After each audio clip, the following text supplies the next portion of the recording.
I think we are sitting here at the Library of Congress, and we have to know that the Ethiopian Orthodox Church played a role in the struggle for freedom of African Americans. A year ago, I was invited to Savannah, Georgia, and then later became African American Church. Indeed, one story is that before some kind of early emancipation, African Americans were not supposed to have a church or congregate.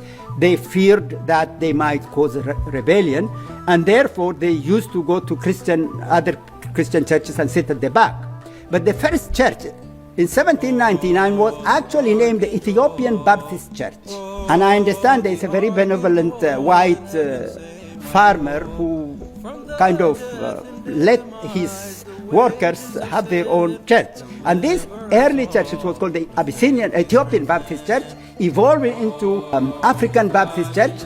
And now the oldest standing building from 1850 in Savannah, Georgia, is called the African Baptist Church, but its roots were that Ethiopian Orthodoxy. And from this arises a terminology which we call today Ethiopianism. So the concept of the existence of a free black African church in Ethiopia was very central in the thinking of African American intellectual leaders. Now, there are some of my good white scholars who would like not to connect it to Ethiopia, and so there is one person who has written, well, when they say Ethiopia, they're referring to the Ethiopia in the Bible, you know, where, for instance, African American ministers used Kusha Atu Yadaham Al Elohim in Hebrew, Ethiopia shall raise our hands into the Lord.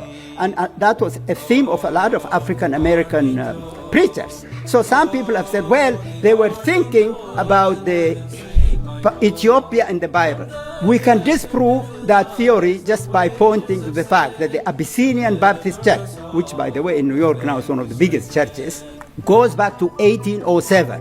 So it's not just the Ethiopia mentioned in the Bible that was of great significance in the thinking of the African American people, but also the very Ethiopia that we're talking about, this Ethiopian church, that it played a very, very important role in inspiring the fight against slavery and fight for equality and so on.